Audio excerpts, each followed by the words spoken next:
Hello, welcome back. This is Study With Me for the July 2023 California Bar Exam. Today is the first day of studying and I am studying trusts. So a trust is a device whereby one or more persons manages the property for the benefit of the other, aka a trustee, a settlor gives legal title to a trustee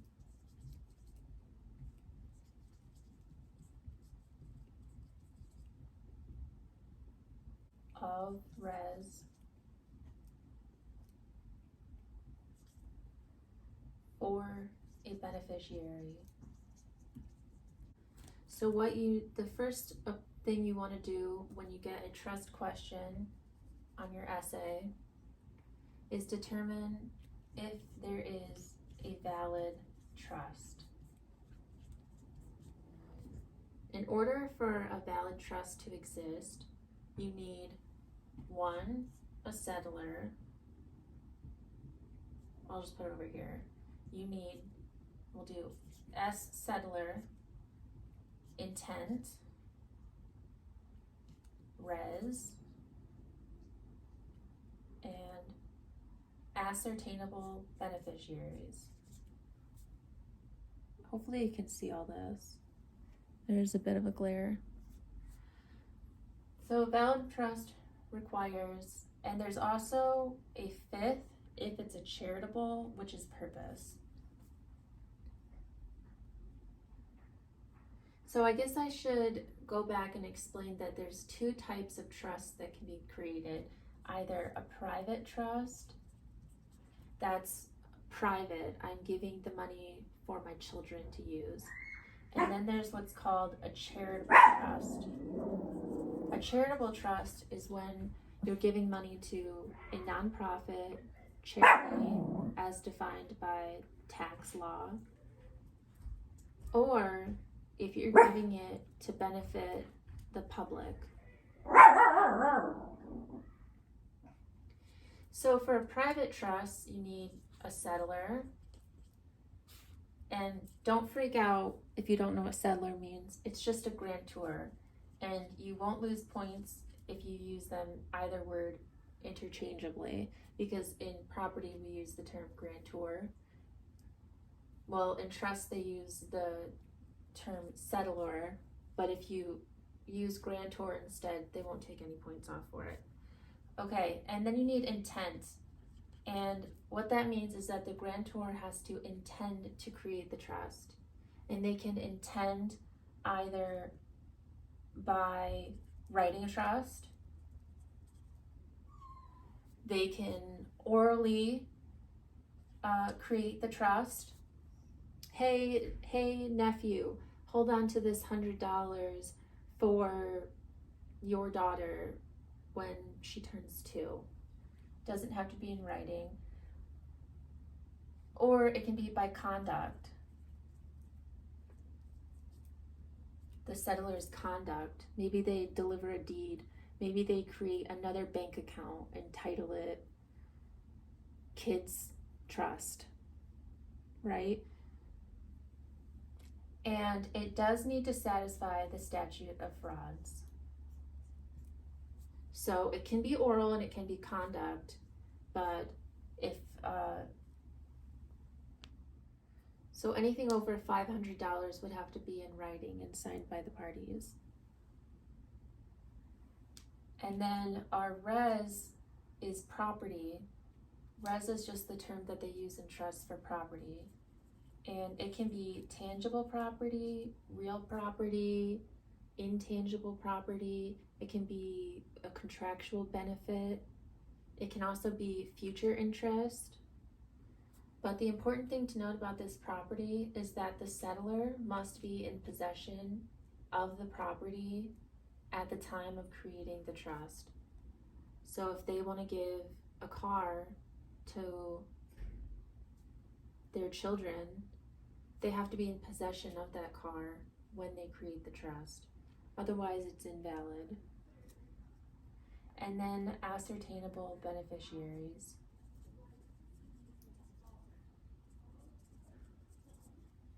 Now, for a private trust, they have to be a definite amount. So in the trust, it has to be listed, my children, to A, to B. It has to be ascertainable. The court needs to be able to identify who it is, and it can't be an indefinite number of people.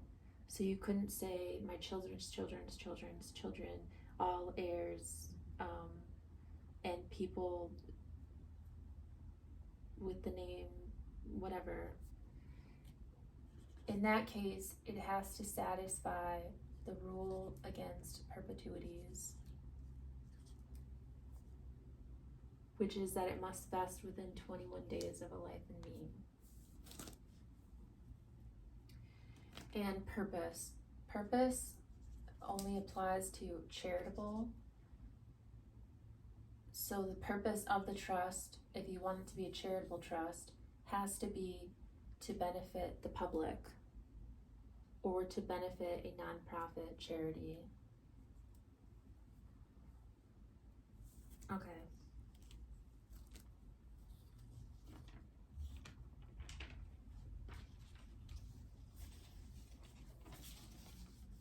So another thing I want to go over today is this is how you create a trust any day of the week. Someone wants to create a trust, what you do, basically intend to do it, either do it in writing or oral, own the property at the time you're creating the trust, and decide who you want to give it to. You can also appoint a trustee at that time. If you don't appoint the trustee, then the court will just appoint a trustee for you. Another thing I want to talk about is charitable trusts. So like I said, charitable trust needs a settlor, intent, property, ascertainable beneficiaries, and on top of that, you need a purpose. And that is a charitable purpose. There is another rule that goes along with charitable trust, and that is the rule of Cypress. CYPRES.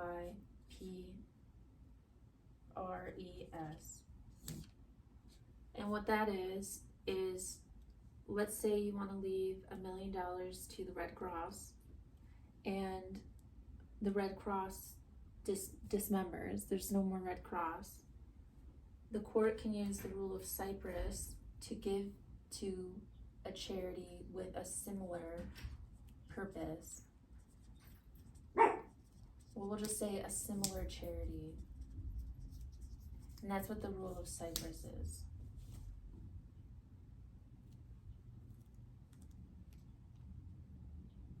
Another thing about charitable trusts is they do not have to satisfy the rule against perpetuities. No rule against perpetuities. Charitable trusts do not need to satisfy the rule against perpetuities.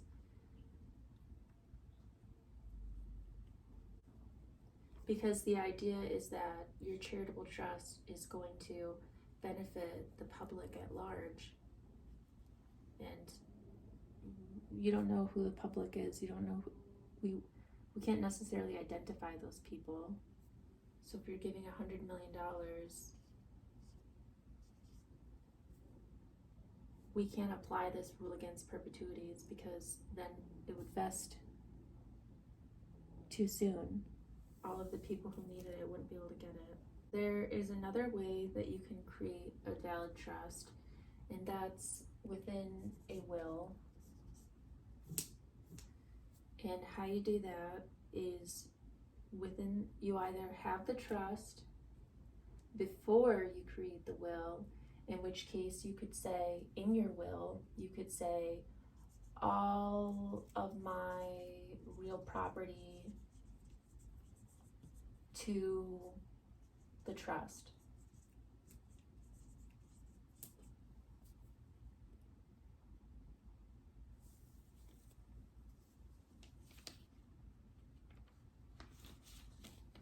All right, so a trustee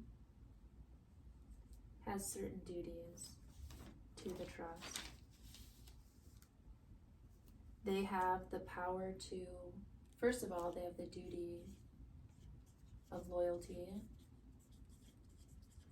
which is no self-dealing.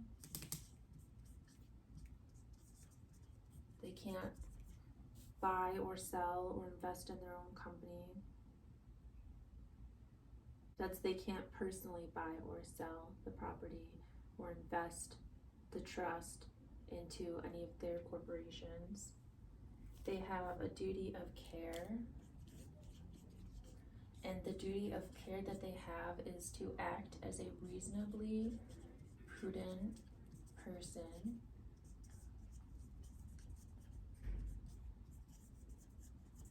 handling their own account would.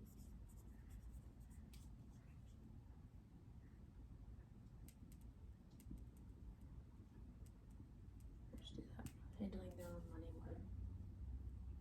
And what does that mean? It means that they can invest. You can, as a trustee, you can invest the trust funds. You can invest.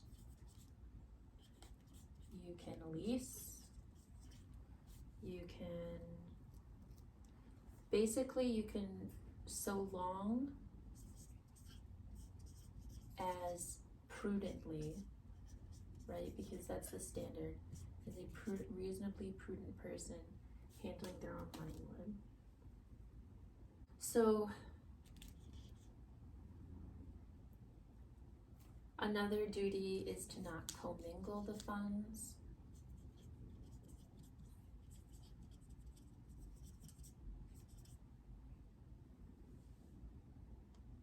They also have a duty to, well, kind of under the duty of care is a duty to preserve the property and make it productive. An example of something, an example is a trustee cannot purchase land. And you'd say, what do you mean you can't purchase land? Well, they consider that to be speculative and too high risk, because even if you think you're going to purchase the land and hold on to that land for several years, you have a duty to maintain the land. You have a duty to preserve the property and make it, excuse me, and make it productive. Land just sitting there doesn't bring in an income. So they say that that's speculative. It's speculative that this would make money, and that it's not prudent, and so can't do it. Now let's say you breach one of these duties. The beneficiaries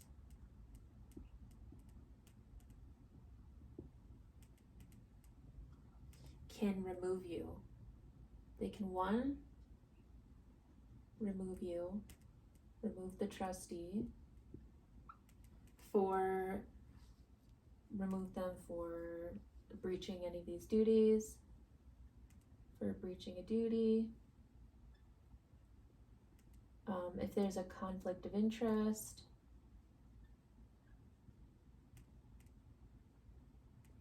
otherwise the court says that beneficiaries can't remove a trustee.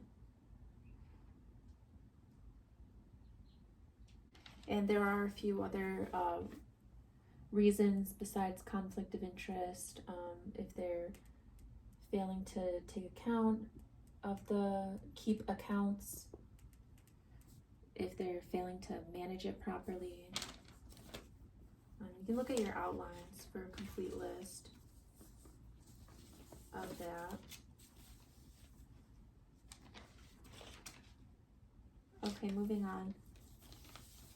So, if you breach any of these duties, a beneficiary can remove the trustee, can replace them with someone else, and they can also seek damages against the trustee.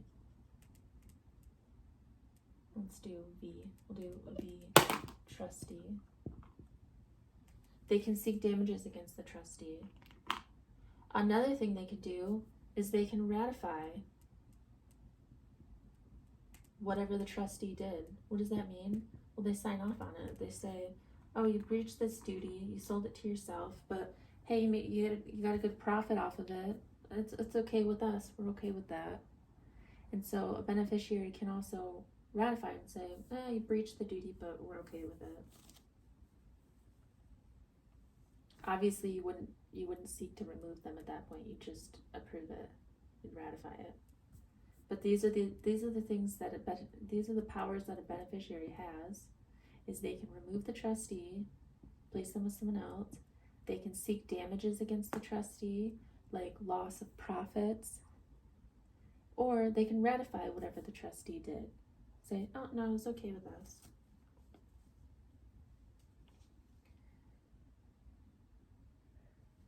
So that, just to clarify why that's possible, is because a trustee is liable to the beneficiaries.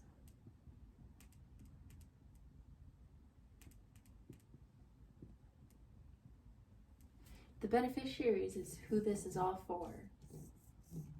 These are the ones who seek to gain, and they're the ones who will lose. And so a trustee has these duties, this duty of loyalty, this duty of care, this duty to not commingle the trust funds. They have that duty to the beneficiaries. If they breach that duty, the beneficiaries can sue them.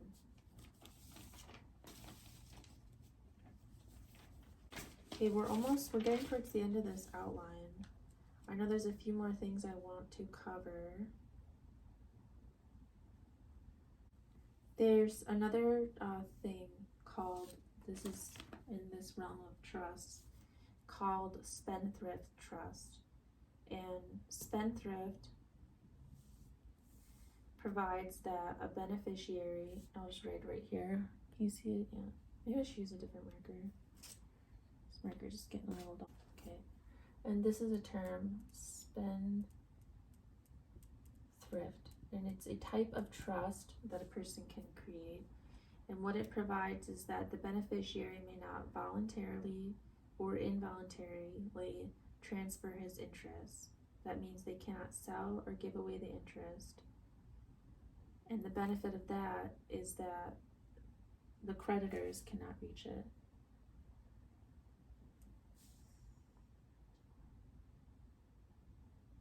I want to go back really quickly. To create a trust, the settlor cannot be the sole beneficiary. So if you want to create a spendthrift account to prevent, it prevents creditors from reaching the money. Prevents creditors from collecting.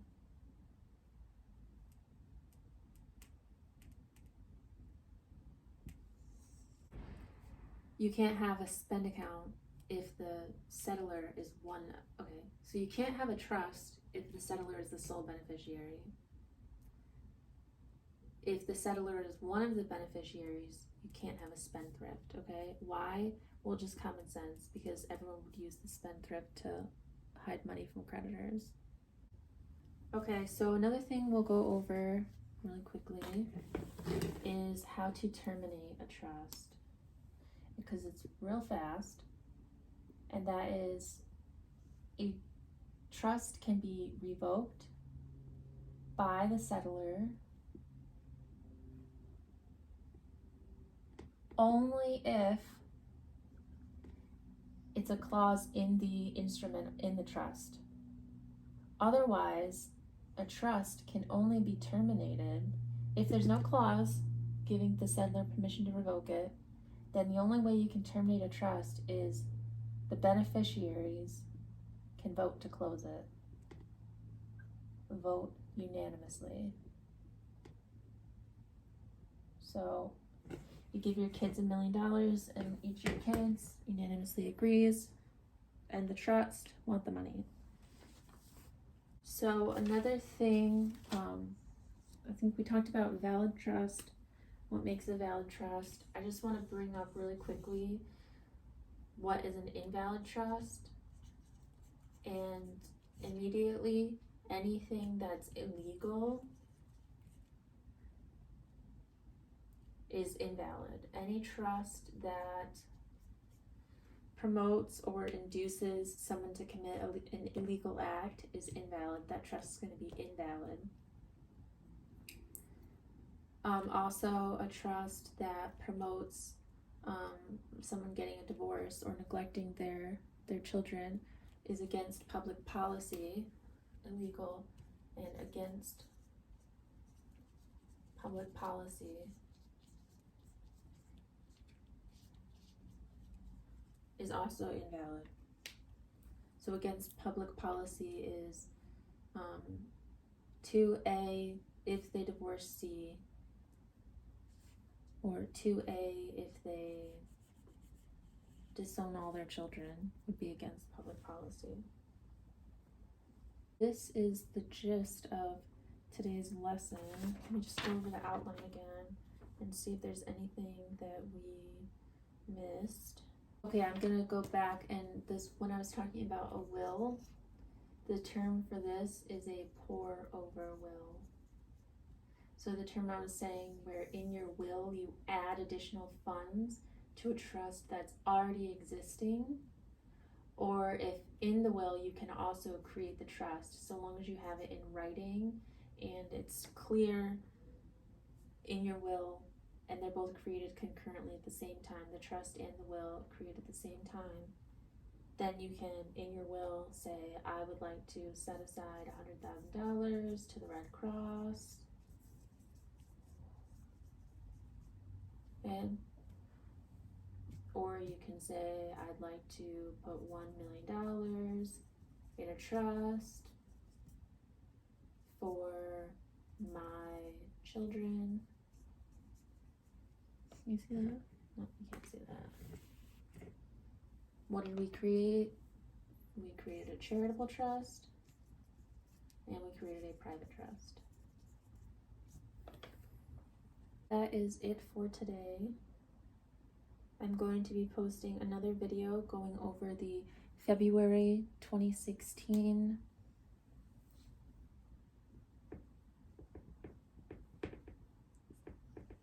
essay on trusts. I'll be uploading that hopefully today. And let's see what's on the schedule. So tomorrow is starting remedies. So if you want to come back to this channel, go ahead and subscribe and come back to this channel tomorrow, and we will be going over remedies. Also, if you guys would like me to do a live study with me, I would love to do that. If you are also studying for the July 2023 bar exam,